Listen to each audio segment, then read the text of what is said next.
बात उस समय की है जब राम और रावण के बीच भीषण युद्ध चल रहा था। रावण के हाथ और सिर कटने के बाद भी पुनः जुड़ते जा रहे थे। कई बार रावण ने राम के साथ युद्ध किया, लेकिन हर बार वह लंका सुरक्षित लौट जाता था। इसी बात को लेकर राम, लक्ष्मण, सुग्रीव और विभीषण आपस में विचार विमर्श कर रहे थे कि इस पापी को कैसे मारा जाए। तभी विभीषण ने कहा कि हे प्रभु, रावण शिव जी का परम भक्त है और उसे 2 वरदान प्राप्त हैं। प्रथम तो ये कि उसके 10 सिर हैं और 20 हाथ कभी नहीं कटेंगे, और दूसरा, उसको एक मृत्यु बाण दिया गया है। इस बाण को अगर उसकी नाभि में मारा जाए तो भी उसकी मृत्यु होगी, और ये बाण मंदोदरी के पास है। मंदोदरी ने इसे कहाँ रखा है ये मुझे नहीं पता। विभीषण की बात सुनकर राम के चेहरे पर उदासी छा गई और कहा कि तुम्हारी बात सुनकर ये अनुमान लगाया जा सकता है कि रावण को मारना आसान काम नहीं है, और ना ही मुझे मृत्यु बाण मिलेगा और ना उसकी मृत्यु होगी। अगर ये बात मुझे पहले मालूम हो जाती तो मैं व्यर्थ में इतने सैनिकों का खून नहीं बहाता। भगवान श्री राम को परेशान देख पवन पुत्र हनुमान जी वहां आ गए और सारी बात सुनने के बाद उन्होंने कहा, हे प्रभु, चिंता की कोई बात नहीं है। मैं इस काम को करूंगा और रावण के मृत्यु बाण को मैं लाऊंगा।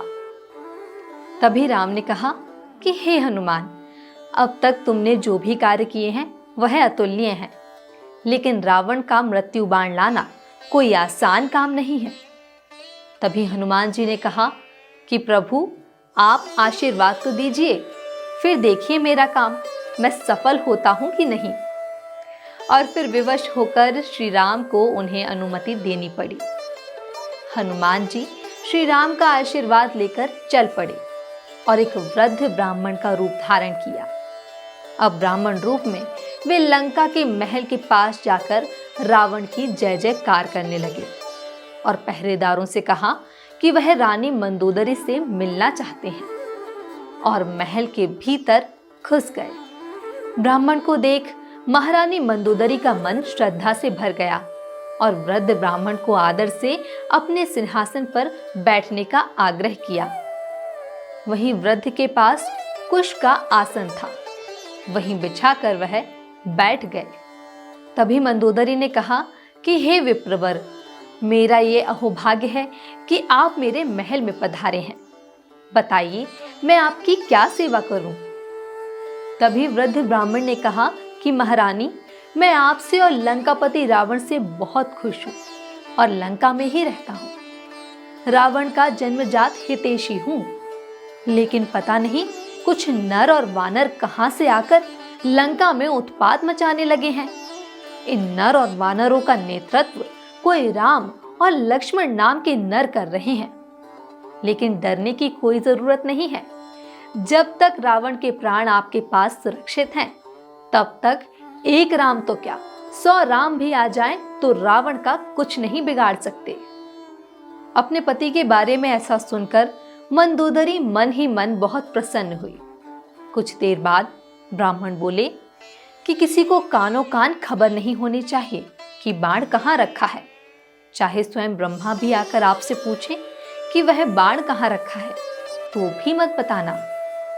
तभी मंदोदरी ने कहा, हे विप्र, आप निश्चिंत रहें, मैं किसी को भी नहीं बताऊंगी। उसके बाद वृद्ध ब्राह्मण ने अपना आसन समेटा और वहां से चल पड़े, लेकिन 2 कदम जाकर रुक गए और बोले कि महारानी, आपको तो अच्छी तरह से पता है कि विभीषण शत्रु से मिला हुआ है और लंका का चप्पा चप्पा उसकी नजर में है।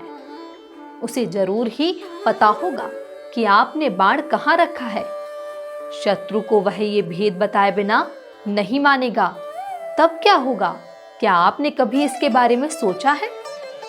तभी मंदोदरी ने वहीं बने रत्न जड़ित एक खंबे की ओर इशारा करते हुए कहा कि हे विप्र, वह बाण इस खंबे में है और इसकी जानकारी विभीषण को भी नहीं है। ब्राह्मण को इसी बात की जानकारी पता करनी थी। और उन्होंने एक ही बार में खंबे को लात मारकर धराशायी कर दिया। ब्राह्मण हनुमान जी के रूप में आ गए और बाण को लेकर श्री राम के पास आ गए।